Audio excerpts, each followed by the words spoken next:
ठीक है। आज अपनो सवाल है प्रश्नावली 1.1 को पांचवा है, सो ये शायद प्रश्नावली 1.1 को पांचवो सवाल है। मैथ में पढ़ो, अभी पढ़ो का सवाल है, पढ़ो। मैथ भी रखी, पढ़ो और बताओ का है।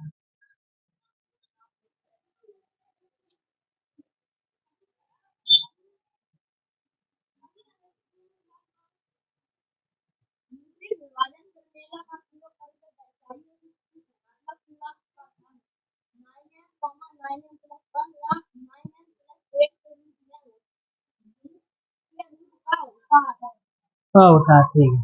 ठीक है, जा कहते यूक्लिड विभाजन। ठीक है, तो भाई अपनी पुरानी वाली बात, भाज्य बराबर का है यूक्लिड विभाजन। भाज्य बराबर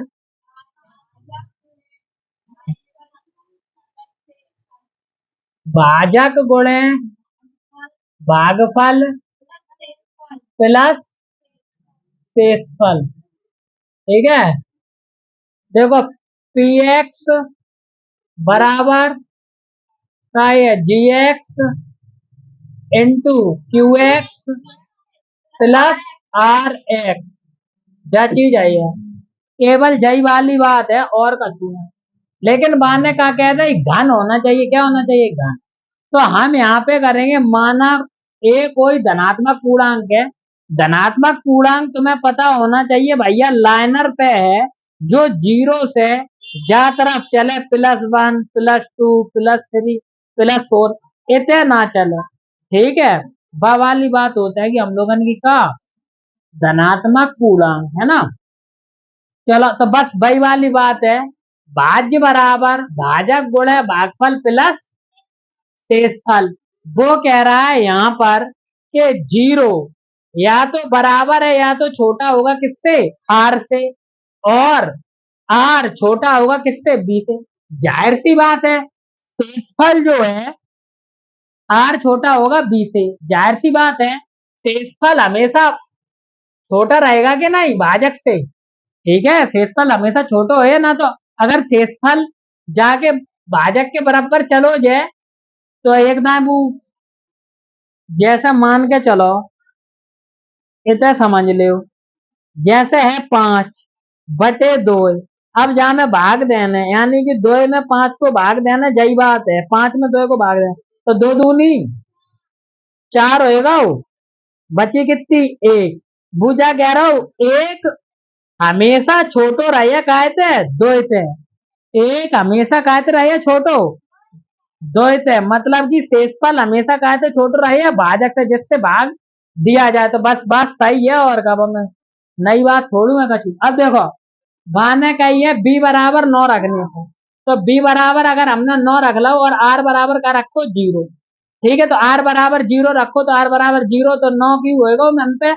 तो दोनों पक्षों का क्या करो हमने घन, जब दोनों पक्षों को घन करो हमने, तो 9 को एन स्क्वायर होएगा, एन क्यू को क्या होएगा, क्यू पे घाते 3 लग गई, क्यू तीन बार हो गया ना। ठीक है, तो हम लोगों ने क्यू पे घाते 3 हो गए। अब देखो कल जो बात बताई थी वही बात है ना, पूरे के मानों का ले लेंगे एम, जब लगाए थे पूरे को मानों का ले लेंगे एम, और बाग लगा बचिए +1 या +2 जो कछु है बाकी हिसाब से ले लेंगे। ठीक है, फिर आर बराबर का लाओ 1, तो जब आर बराबर 1 लाओ तो बस अब तुम्हें सूत्र आना चाहिए, कौन सो, तुम्हें सूत्र है वो चाहिए ए प्लस बी को क्यू, ए प्लस बी का क्यू आना चाहिए। बहुत सरल हो, a cube plus b cube plus 3ab कोष्टक में ए प्लस बी। चाहे जितना सरल, कोई सूत्र ही नहीं है, कोई चिन्ह नहीं आगे पीछे नहीं हो जाएंगे, है ना। तो हमने जो एन पे ही करे डायरेक्ट, ए को क्यू 9 में 81 3, एक को क्यू करे, एक गुणे 3 बार, तो एक ही आई है। फिर 3 मतलब कि 3 ले लाए, 9 लाए, 1 लाओ 9 तिया 27, और संगे क्यू है तो क्यू आएगा। ठीक है, और कोष्टक में ए प्लस बी, तो कोष्टक जैसो हो तो तैसो आएगा। अब हमने कहा लो आर को मान का ले लो बेटा 2, जब आर को मान 2 लाओ हमने एन पे, एन आर को मान 1 ले लो, एन आर को मान का ले लो हमने दो ले लो आर को मान। आर को मान हम लोगों ने ले लो दो। ठीक है, जब आर को मान दो ले लो तो फिर ठीक है। अब हम एक्स को मान कितने लिए? आर को मान कितने लिए? दो। आइयो आ याद आंसू आंसू है खून। खून आइयो तो कलर लगाए हमने यानी खून आइयो। अच्छा अच्छा, आर को मान कितने ले लो हम लोगन ने? दो।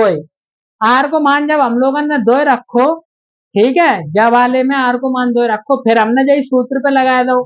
फिर हम लोगन ने यही सूत्र पे जब लगाए दो तो फिर सूत्र खोलो तो जो है वो मतलब मेन चीज भाई है, हमें कुछ नहीं करना है। बस बाने जाके ही कहा क्या तुम्हें धनात्मक पूर्णांक आना चाहिए, तो हमें अपनी कला को क्या करना है? प्रदर्शन करना है, और कोई बात नहीं है, है ना? तो फिर हम लोगों ने वही बात कर दी, बाद में बस जा वाली लाइन लिख दी, हमने कहा अतः किसी धनात्मक पूर्णांक का घन 9m plus one, 9m plus two, 9m plus 3, 9m plus पूरा इन तक जाइए कैसो। बी को मान कितो है? 9। तो आर को मान हम अधिक से अधिक कितो ले सका? 0, 1, 2, 3, 4, 5, 6, 7, 8 जाते आगे नहीं लिए, ठीक है, के रूप में होता है। ठीक है, समाप्त।